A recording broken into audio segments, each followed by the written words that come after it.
Chicken குழம்பு இந்த மாதிரி ஒரு முறை நீங்கள் செய்து பாருங்கள்.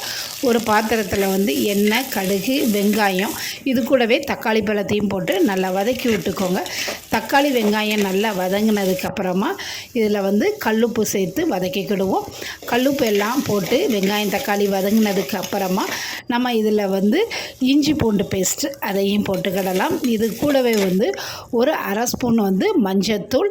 இப்போ நம்ம சுத்தம் பண்ணி வச்சுருக்கிற சிக்கனையும் இது கூட போட்டு நல்லா பரட்டி விட்டுக்கோங்க. சிக்கனில் வந்து நான் தண்ணி எதுவுமே சேர்க்கலை, அந்த தண்ணியிலே வந்து சிக்கன் வெந்துடும்.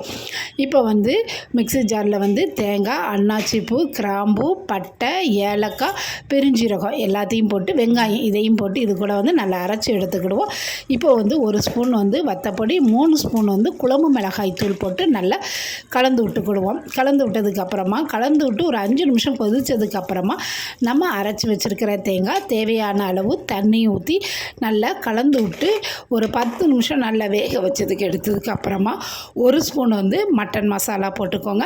தேவையான அளவு கொத்தமல்லியும் போட்டு ஒரு 5 நிமிஷம் நல்லா கொதிக்க வச்சு எடுத்தால் மணக்க சிக்கன் குழம்பு ரெடி ஆகிட்டுருங்க.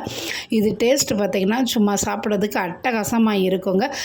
சாதத்தோடு இந்த மாதிரி நிறைய ஊற்றி சாப்பிட்டு பாருங்கள், டேஸ்ட் அப்படி இருக்கும். கண்டிப்பாக நீங்களும் இந்த மாதிரி ட்ரை பண்ணி பாருங்கள். இந்த வீடியோ பிடிச்சிருந்தால் லைக் பண்ணுங்கள்.